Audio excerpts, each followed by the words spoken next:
Tech billionaire, రిప్లింగ్ సహవ్యవస్థాపకుడు Prasanna Shankar దంపతుల వివాదం తెలిసిందే. దేశవ్యాప్తంగా సంచలనంగా మారిన ఈ కేసులో ప్రసన్న శంకర్ భార్య Divya Shashidhar the San Francisco స్టాండర్డ్కు ఇచ్చిన ఇంటర్వ్యూలో సంచలన విషయాలు బయటపెట్టారు. శంకర్తో పెళ్లి నా జీవితంలోనే మరిచిపోలేని పీడకల. మాకు 9 ఏళ్ల కుమారుడు ఉన్నాడు. పన్నుల నుంచి తప్పించుకునేందుకు శంకర్ నన్ను, బాబును పలు దేశాలు తిప్పేవాడు. బాబు పుట్టిన కొన్ని రోజుల నుంచే తనతో శృంగారం చేయమని వేధించేవాడు. శృంగారం అనేది మగవాడి ప్రాథమిక అవసరమని చెప్పేవాడు. నువ్వు పడుకోపోతే వేరేవాళ్ల దగ్గరకు వెళ్లి శృంగారం చేస్తానని బెదిరించేవాడు. ఆఖరికి తన ఫ్రెండ్స్తోనూ పడుకోమని ఇబ్బంది పెట్టేవాడు అని దివ్యా శశిధర్ సంచలన ఆరోపణలు చేశారు. ఇప్పుడు ఆమె వ్యాఖ్యలు సామాజిక మాధ్యమాల్లో వైరల్ అవుతున్నాయి. ఇదిలా ఉంటే ప్రస్తుతం వీరి విడాకుల వ్యవహారం అమెరికా కాలిఫోర్నియాలోని కోర్టులో విచారణలో ఉంది. కోర్టుకు దివ్య ఇచ్చిన వాగ్మూలంలో తన భర్తతో లైంగిక సంబంధం పెట్టుకోవడానికి ఉద్యోగం మానేయాలని బలవంతం చేసేవాడని, లేకుంటే ఇతర భాగస్వాములను చూసుకుంటా అని బెదిరించేవాడని ఆరోపించింది. అంతేకాకుండా తన స్నేహితులతో పడుకోవాలని ఒత్తిడి చేసేవాడని దివ్య కోర్టుకు తెలిపింది.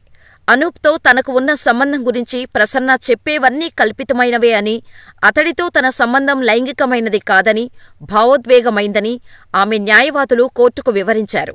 అసలు విషయానికి వస్తే ప్రసన్న శంకర్ నారాయణ 12 ఏళ్ల క్రితం దివ్య అనే అమ్మాయిని వివాహం చేసుకున్నాడు. వీరిద్దరిదీ చెన్నై కాగా వివాహం తర్వాత అమెరికాలో సెటిల్ అయ్యారు. ఈ జంటకు 9 ఏళ్ల కుమారుడు ఉన్నాడు. రిప్లింగ్ కంపెనీ సుమారు $10 బిలియన్ కంపెనీగా ఎదిగింది. ఇలా వేల కోట్ల సంపాదన, అమెరికాలో సొంత కంపెనీ, జీవితం సాఫీగా సాగుతోందని అనుకుంటున్న సమయంలో శంకర్ దివ్యల మధ్య గత కొన్ని రోజుల నుంచి గొడవలు ప్రారంభమయ్యాయి. దీంతో ఇద్దరూ విడాకుల కోసం అమెరికాలో దరఖాస్తు చేసుకున్నారు. భరణంగా నెలకు 9 కోట్లు చెల్లించాలని దివ్య డిమాండ్ చేసింది. దీనికి శంకర్ ఒప్పుకున్నాడు. అమెరికా కోర్టు శంకర్కు ప్రతి వారాంతంలో కుమారుడితో గడిపేందుకు అనుమతినిచ్చింది. అయితే వారం క్రితం దివ్య తన కుమారుడితో అమెరికా నుంచి చెన్నైకి వచ్చింది. అమెరికా కోర్టు ఆదేశాల మేరకు శంకర్ తన స్నేహితుడు గోకుల్ ద్వారా కుమారుడిని వీకెండులో తీసుకువెళ్లాడు. అయితే తన కుమారుడిని ప్రసన్న కిడ్నాప్ చేశాడని చెన్నై పోలీసులకు దివ్య ఫిర్యాదు చేసింది. ఈ విషయం తెలుసుకుని ప్రసన్న శంకర్ నారాయణ తన కుమారుడు తన వద్ద సంతోషంగా ఉన్నాడంటూ సోషల్ మీడియాలో పోస్టులు పెట్టాడు. ఈ క్రమంలో భార్య ఫిర్యాదుపై పోలీసులు ఎఫ్ఐఆర్ నమోదు చేయలేదు. అంతేకాకుండా శంకర్ నారాయణను పోలీసులు డబ్బులు డిమాండ్ చేసినట్టు వార్తలు వచ్చాయి. దీంతో తనను పోలీసులు 25 లక్షలు డిమాండ్ చేశారంటూ ఎక్స్లో శంకర్ నారాయణ పోస్టు పెట్టాడు. దీంతో పోలీసులు సైతం ఈ విషయంలో చిక్కుకుపోయారు. శంకర్ నారాయణ లక్షల కోట్ల విలువైన కంపెనీలకు సహవ్యవస్థాపకుడు కావటంతో ప్రపంచవ్యాప్తంగా చర్చనీయాంశమైంది. ప్రసన్న శంకర్ చెప్పేదాని ప్రకారం దివ్యకు అనూప్ అనే జిమ్ ట్రైనర్తో వివాహేతర సంబంధం ఉంది.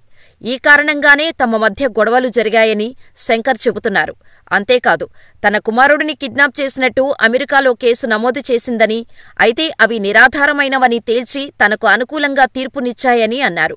ఆ తర్వాత కూడా నేను దాడి చేసి అత్యాచారం చేసినట్టు, నగ్న వీడియోలు సర్క్యులేట్ చేస్తున్నట్టు దివ్య తనపై సింగపూర్లో ఫిర్యాదు చేయగా సింగపూర్ పోలీసులు తనకు క్లీన్ చిట్ ఇచ్చారని చెప్పుకొచ్చారు. అంతేకాదు భార్య దివ్య అనూప్కి నువ్వు ఎక్సెల్ కండోమ్ కొని ఉంచుకోగలవా అని పంపిన మెసేజ్ను ఎక్స్లో పోస్ట్ చేశాడు. అనూప్ బుక్ చేసిన హోటల్ రూమ్స్ లిస్ట్ అనూప్ భార్య తనకు పంపినట్టు ఆ మెసేజ్లో కొన్ని స్క్రీన్ షాట్స్ ని షేర్ చేశాడు.